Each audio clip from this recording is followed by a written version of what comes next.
Bismillahirrahmanirrahim. Assalamualaikum warahmatullahi wabarakatuh. Alhamdulillahilladzi anzala as-sakinata fi qulubil mu'minin liyazdadu imanan ma'a imanihim. Asyhadu an la ilaha illallah al-malikul haqqul mubin wa asyhadu anna Muhammadan 'abduhu wa rasuluhu shadiqul wa'dil amin. Allahumma salli wa sallim wa barik ala nabiyyina wa maulana Muhammad wa alihi. Jamaah salat zuhur Masjid Salahuddin yang dimuliakan oleh Allah, terlebih dahulu mari kita bersama mengawali kajian ba'da zuhur siang hari ini dengan membaca basmalah. Bismillahirrahmanirrahim. Kita bersyukur kepada Allah siang hari ini seba'da salat zuhur berjamaah kita masih meluangkan waktu sejenak untuk melanjutkan kajian tafsir surat Al-Kahfi. Siang ini kita sampai pada ayat 54. Ayat 54 dari surat Al-Kahfi. Jadi topiknya siang ini sudah ganti. Kalau sebelumnya tentang eskatologi, tentang kejadian pasca alam dunia atau peristiwa-peristiwa yang belum pernah kita alami sebelumnya, seperti bagaimana ada pembalasan di alam kubur, ada pembalasan kelak di hari kiamat. Maka ayat 54 ini bicara tentang Al-Quran, tidak lagi berbicara tentang masa yang akan datang, tapi berbicara tentang real kondisi saat ini. Karena itu sebelum saya mulai, para ulama itu membagi Al-Quran menjadi 5 topik utama. Ini yang harus selalu kita ingat. Quran 30 juz 6.326 ayat atau 6.666 ayat, 114 surat, itu isinya 5 topik ini, 5 topik utama. Yang pertama adalah berbicara tentang akidah, berbicara tentang tauhid, tentang teologi, seperti Al-Ikhlas, ya kan? Al-Kafirun, ayat kursi. Ini isinya tentang ketuhanan, tentang tauhid atau tentang akidah. Kemudian topik yang kedua berbicara tentang ibadah, seperti ayat-ayat tentang sholat, ayat-ayat tentang puasa, ayat-ayat tentang haji, ayat-ayat tentang ibadah-ibadah pada umumnya.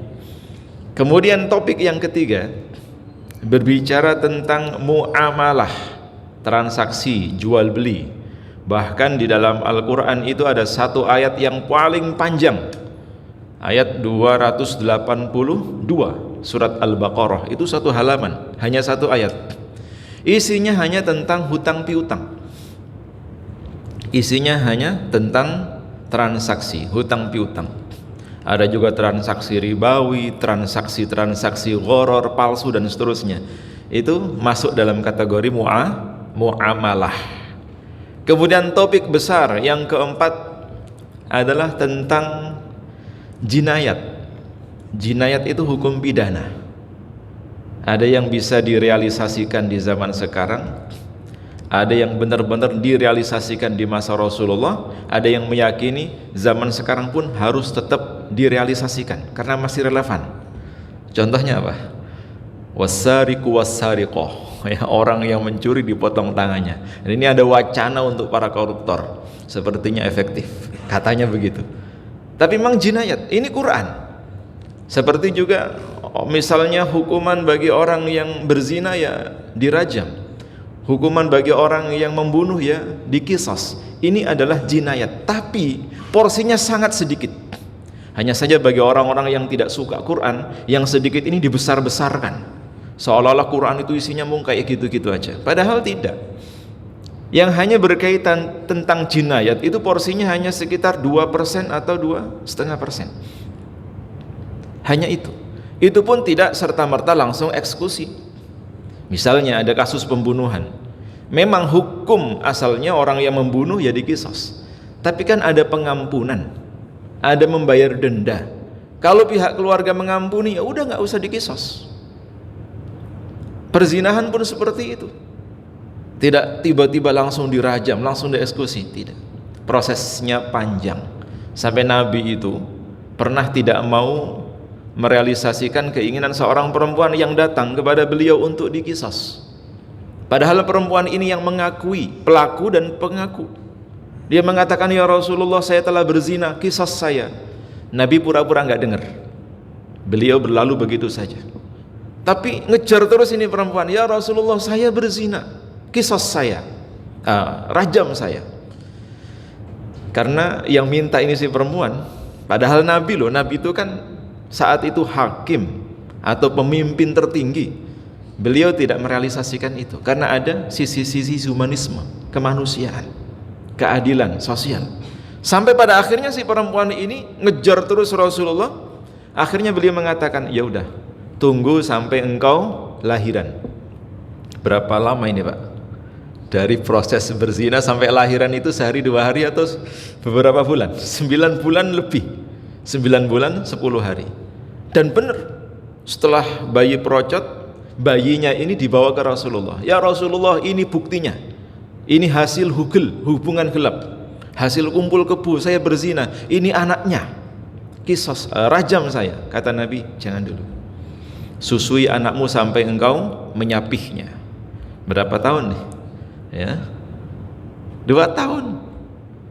Menyusui itu 2 tahun sampai menyapihnya. Kalau dihitung berapa lama proses tunggunya itu? Tidak langsung kemudian begitu ada orang berzina, tangkap, rajam. Enggak. Prosesnya sangat panjang. Hampir-hampir tidak dilaksanakan. Karena sudah menjadi ketentuan Allah, bukti-bukti sudah nyata, bayinya sudah dilahirkan, bayinya sudah disusui, baru kemudian dirajam. Singkat cerita, Umar bin Khattab tidak mau mensolatkan perempuan ini. Karena masih menuduh dia adalah seorang pelacur.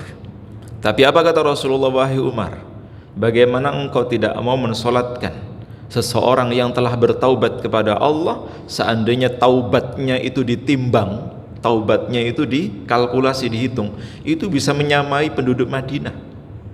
Karena tidak mudah, tidak semua orang itu mau mengakui kesalahannya, apalagi mau bertaubat sampai menerima konsekuensinya. Gak semua, banyak orang sembunyi-sembunyi, delik-delik, ya, melarikan diri, bahkan kabur. Tapi dia mengakui itu, maka Rasulullah memberikan keringanan, memberikan jeda. Nah, ini salah satu potret jinayat dalam Al-Quran, hukum pidana, tapi porsinya sedikit. Berbeda dengan yang tentang kelima ini, topik besarnya tentang apa? Tentang kisah. 85% atau 75% lah ayat-ayat Al-Quran itu berisi tentang kisah. Walaupun kemudian kisahnya itu yang bermuatan hikmah, ada kisah yang berkaitan dengan akidah, ada kisah yang berkaitan dengan muamalah, ada kisah yang berkaitan dengan akhlak, sifat, karakter manusia. Termasuk ayat 54 surat Al-Kahfi ini. Ini menunjukkan tentang beberapa kisah. Bahkan Al-Kahfi itu kan kisah. Kisah Ashabul Kahfi. Ada 7 pemuda yang masuk ke dalam gua. Ini kisah, tapi kisahnya itu syarat dengan makna tentang akidah, termasuk tentang muamalah. Itu pemuda Ashabul Kahfi yang bangun karena lapar, kemudian dia keluar dari gua itu dengan membawa beberapa pecahan uang di masa lampau. Dia gunakan untuk membeli makanan di pasar. Penjualnya kaget, ini uang zaman apa ini? Karena uang itu tidak dikenal di masa saat itu. Usut punya usut, karena takut ketangkep, takut ketahuan, dia balik, nggak jadi beli, kembali ke gua. Sampai pada akhirnya Allah wafatkan semuanya, hingga kemudian diketahui setelah dilakukan identifikasi, ini manusia hidup sekitar 900 tahun yang lalu. Istimewa kan? Nah, ini kisah. Oleh karena itu banyak sekali ayat-ayat dalam Al-Quran itu yang menyebutkan ahsanal qasasi, sebaik-baik kisah, seperti kisahnya Nabi Yusuf. Dan juga Allah sendiri mengatakan buat perumpamaan-perumpamaan agar kita yang hidup di zaman belakangan ini bisa mengambil ibroh dari peristiwa yang pernah terjadi sebelumnya. Sebelum kita baca terjemahan dan tafsirnya, saya bacakan dulu. A'udzu billahi minasy syaithanir rajim. ولقد صرفنا في هذا القرآن للناس من كل مثل وكان الإنسان أكثر شيء جدلا. Walaqad sarrafna, dan sungguh benar-benar telah kami jelaskan secara terus menerus atau berulang-ulang. Dalam Al-Quran itu kalau ada ayat yang diawali dengan qad, itu artinya tenan, sungguh. Apalagi ada la-nya juga la taukid, benar-benar, pokoknya nggak bohong. Allah sampai bersumpah, Allah berusaha untuk meyakinkan kita. Maka kalau kita nggak percaya, kebangetan. Allah katakan dalam Al-Quran, dan sungguh benar-benar telah kami berulang-ulang jelaskan fi hadzal Qur'ani, di dalam Al-Quran ini, yang tadi saya katakan 75 atau 85% min kulli masal. Kami jelaskan linnasi, kepada manusia, min kulli masal, beberapa atau bermacam-macam perumpamaan yang sangat banyak. Perumpamaan misalnya dalam Quran itu ada satu surat Al-Ankabut, ya, laba-laba, ada An-Nahl, lebah, ada Al-Fil, gajah, ada An-Naml, semut. Wah, itu perumpamaan semua itu. Tapi apa kata Allah? Manusia itu rak dong-dong, ya.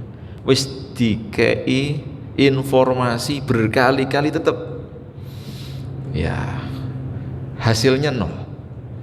Tanda, isyarat, informasi itu sudah sering Allah sampaikan secara visual, bahkan kejadian seperti bencana alam dan lain sebagainya. Berkali-kali sudah dibuat perumpamaan, gambaran. Tapi wa kanal insanu, adalah manusia tanpa terkecuali termasuk kita, aktsara syai'in jadala, merupakan makhluk yang paling sering membantah. Jadi kita ini manusia yang paling banyak alasan, betul enggak? Oh, alasannya okeh tenan. Ayo nang sholat sik nanggung, madang sik. Ayo nang ngaji sik nek wis selo, ya. Diajak ngaji nunggu selo, kapan selonya? Nanti sebelum kita mati nggak selo-selo itu. Manusia itu paling banyak alasannya, paling banyak membantah. Nah, ketika sebelum turun ayat ini atau setelah turun ayat ini, Rasulullah itu bertamu ke rumah menantunya. Siapa menantunya Nabi? Sayyidina Ali karramallahu wajhah. Malam-malam Nabi ke rumah Ali. Di situ ada putri beliau, Fatimah, istrinya Sayyidina Ali. Terus Rasulullah bertanya, apakah kalian berdua sudah sholat? Ali, karena Ali itu kanzul ilm, gudangnya ilmu, pintar, keluarga Nabi. Ali beralasan, ya Rasulullah, kita ini kan dalam genggaman Allah. Jiwa kita itu kan di atas takdir Allah. Kalau Allah menghendaki kita sholat, ya sholat. Kalau belum, ya belum. Pokoknya kepenak gitu. Takdir kita itu kan di dalam genggaman Allah, urusan Allah. Kalau kita baik, ya Allah menghendaki baik, kita baik. Kalau Allah menghendaki sebaliknya, ya kita sebaliknya. Nabi mendengar itu langsung meninggalkan Ali. Ditinggal begitu saja sambil menepuk paha beliau gitu. Beliau mengatakan, sepancen menungso ki akeh alasane.